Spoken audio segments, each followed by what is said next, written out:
Am I a console fanboy? Let's find out.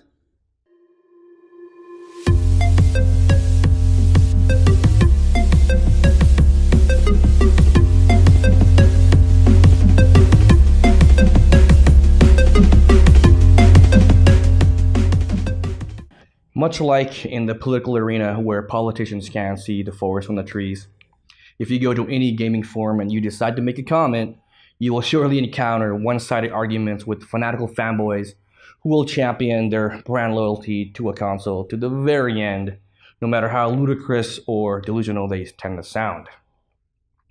Now, I'm not sure if I have ever been blinded by brand loyalty, but I know for sure that I have always only owned one console per generation.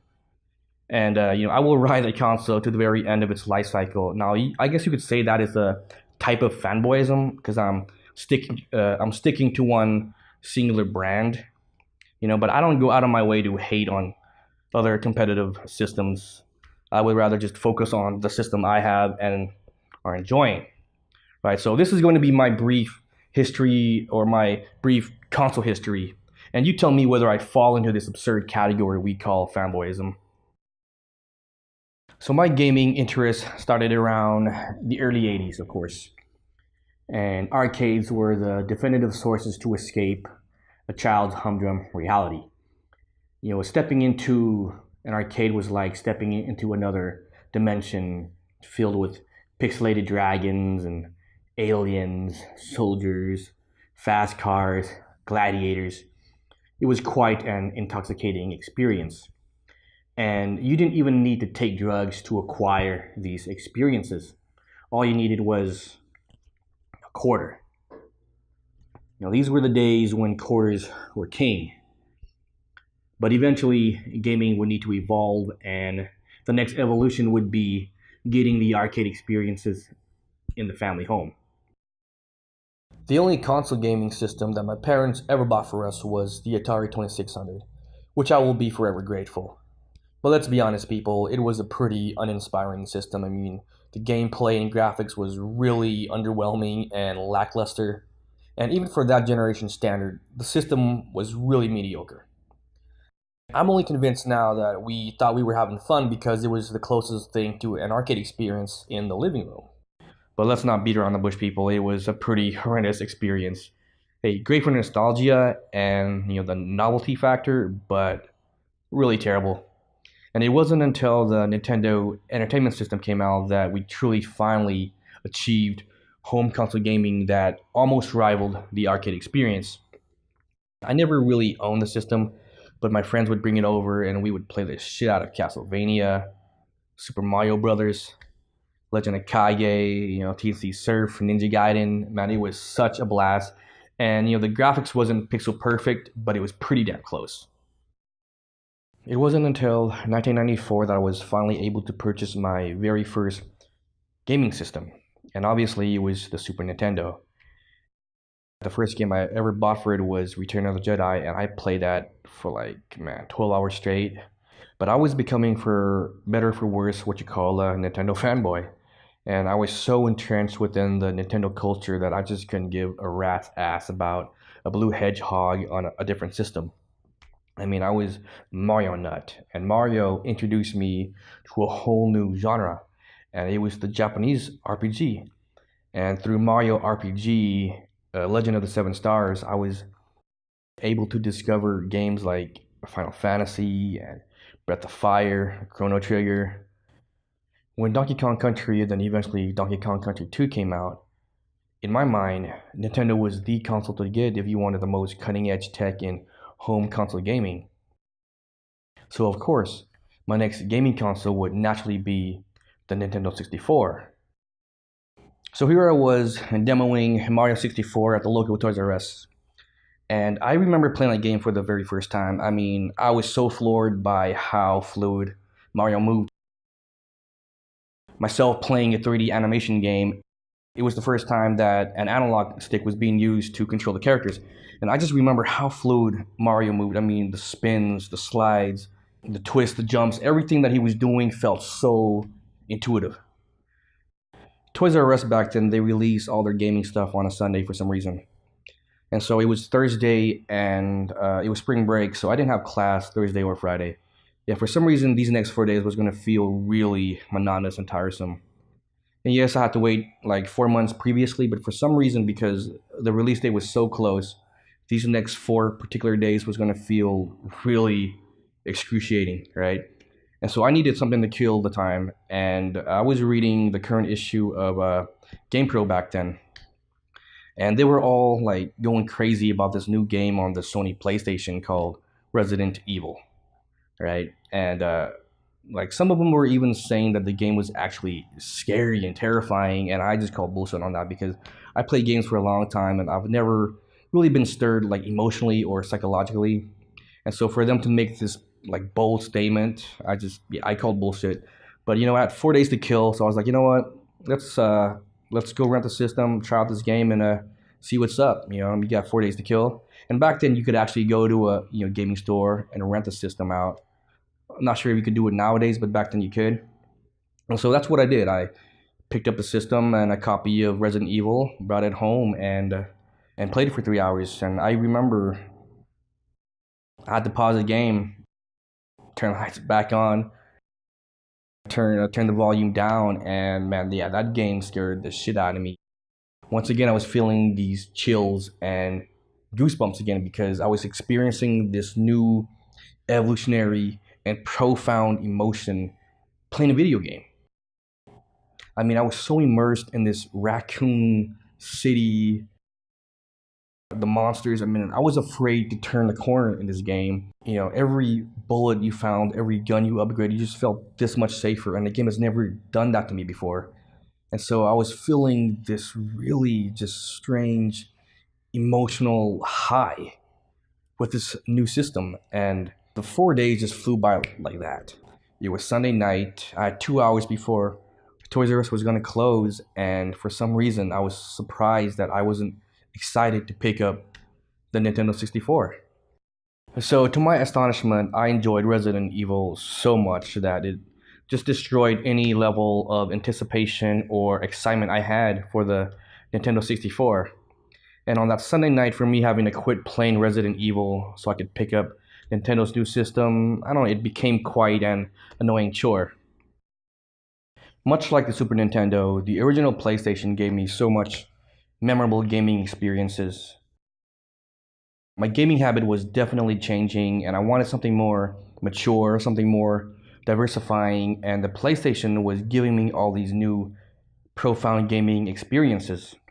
Games like Resident Evil, of course, and Metal Gear Solid, Gran Turismo, Xenogears, Parasite Eve, and even the original top-down Grand Theft Auto. Now, as good as the Nintendo 64 was, it couldn't hold a candle to the immense variety of content that the PlayStation was offering. I soon sold off my Nintendo 64, and eventually the PlayStation became my platform of choice for home console gaming. The PS2 comes out, and I just naturally migrated to that system. Now, the PS2 is a solid system. I mean, I think it was the first system that was fully backwards compatible, and it had a DVD player. So for $300, you just couldn't go wrong with getting the PS2. Now, Nintendo had the GameCube, and I had no intention of getting the GameCube. I just kind of outgrew Nintendo's cutesiness. But Capcom, with all their infinite wisdom, decided to go exclusive with the Resident Evil franchise on the GameCube, which kind of forced my hand. So I bought the GameCube, and I just, once I played all those games, once I played Resident Evil 0, the remastered, and Resident Evil 4, I just promptly sold the GameCube and really haven't looked back on Nintendo. I think the last Nintendo system I owned was the DS. So yeah, for that generation, the PS2 was my platform of choice, right? And it had a lot of great games, but I think the only game that really blew me away was Grand Theft Auto 3. It was the first great open world game on a console, and yeah, it was earth-shattering. And there were also two other systems out. It was a Sega Dreamcast and the original Xbox, but I was so entrenched within PlayStation culture, I just didn't pay any mind to those other systems. Fanboyism. So around that time, I've been console gaming for nearly a decade, right?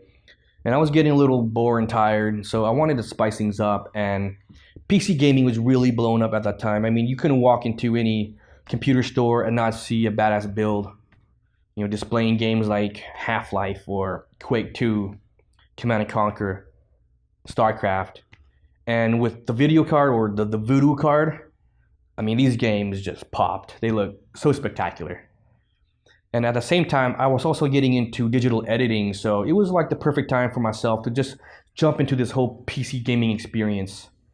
And so my first computer that I bought was $1,500, right? I mean, I'm coming from a $300 console to a $1,500 beast of a system. Gaming better be night and day. And it was. The first game I bought for it was obviously Resident Evil. I mean, I played that game on so many systems. So I had to play it on the best system, obviously. And when I installed it, man, the game just ran incredibly well. Smooth frame rates, no jaggies, high-res textures, and of course it's going to perform and look better. I mean, you're comparing a Lamborghini to a Honda Civic, right? But that first 2 weeks, man, I was experiencing nightmare. I mean, it literally crashed every day. I was getting the blue screen of death every day. And I remember people telling me, dude, you might experience a lot of technical issues if you're not familiar with PC gaming. But I didn't think it'd be like that. I mean, it just kept crashing every day. And so, but if you have a passion for something, you just need to persevere, right? And every day I was just updating that driver, this driver, that game, whatever. But it got to a point where it kept crashing less. I mean, it still crashed, but it just kept crashing less. And it just got to a point where I was able to just enjoy gaming. Games like No One Lives Forever, Quake 3, StarCraft. I was just having a grand old time. But personally, as a PC gamer, I was becoming somebody I didn't like. I was becoming that person you would call a graphics whore, right? You spend $1,500 and you better get the best looking game imaginable. And see, I'm not the guy who can overclock a processor or disseminate code. I'm the guy who just buy new hardware. I would buy a new processor or upgrade the video card, get more RAM, or then eventually just buy a whole new computer. I was a serious PC gamer for maybe 4 years, and in that time I spent close to $4,000. Now maybe that's just my fault because I'm not a tech savvy individual. Another aspect of PC gaming which I really didn't like was I was becoming somewhat of an anti-socialist because it's a personal computer in your room. You're playing with a bunch of people you don't really know. I mean, I met these people playing Quake 3 or Team Fortress, and my real friends in the real world, they didn't really PC game. They played mostly on consoles. So I'm just isolated in my room playing with a bunch of people I don't really know. Right? It's not like console gaming where I can just invite a bunch of people over and we're playing in front of the big screen TV and we're just passing the controller, playing co-op, and just having a little party. They're just two different cultures, and I didn't really like the PC culture. I was just getting tired of it, and I wanted to get back to a more simplified version of gaming. Now, when they announced the PS3, it was a monster of a system. It was compatible with both PS1 and PS2 games because of the inclusion of the Emotion chip. It had this sleek jet black piano finish, 4 USB outlets, 60 gigs of storage space, HD, Blu-ray, and of course that sweet Final Fantasy VII tech demo. Now to me, $300 is the sweet spot for home console gaming. But this was 2006, so I expected the price to go up a little bit because of inflation and with all this high-tech gadgetry they were packing in the PS3. So of course I was going to get the system. It was a no-brainer, right?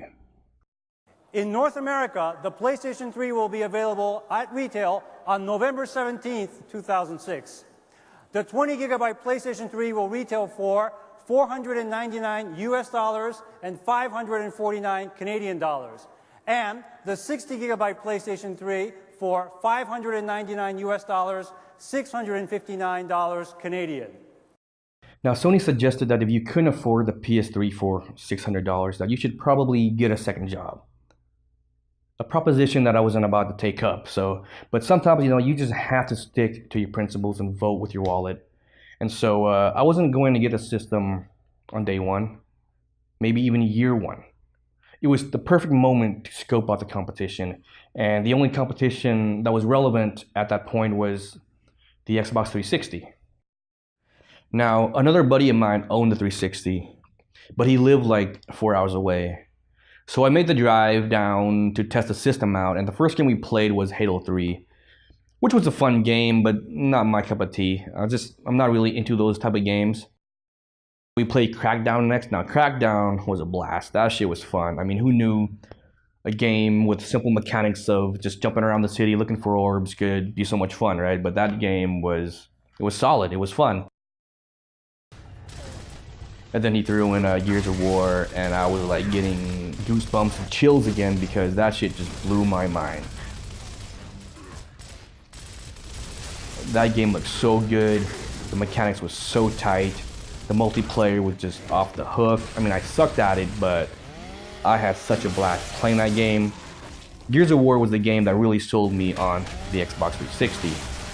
Now, I came this close to almost buying my own system, but at that time, the 360 was experiencing the red ring of death issues, right? It had a 50% failure rate. And my buddy, I think he had 3 systems because the first system suffered from the red ring. He sent that in for repairs, and then he got a new one. That one croaked, and then he eventually got the Elite. But I was like, dude, I'm not gonna get my system until Microsoft get their act together and just fix this monstrosity of an issue, because I'm not about to spend $1,000 on a console in one generation. I mean, forget that noise. But eventually, Microsoft did fix the issues, because 6 months later, I finally got my own system. And that system, lasted me until the very end of its life cycle.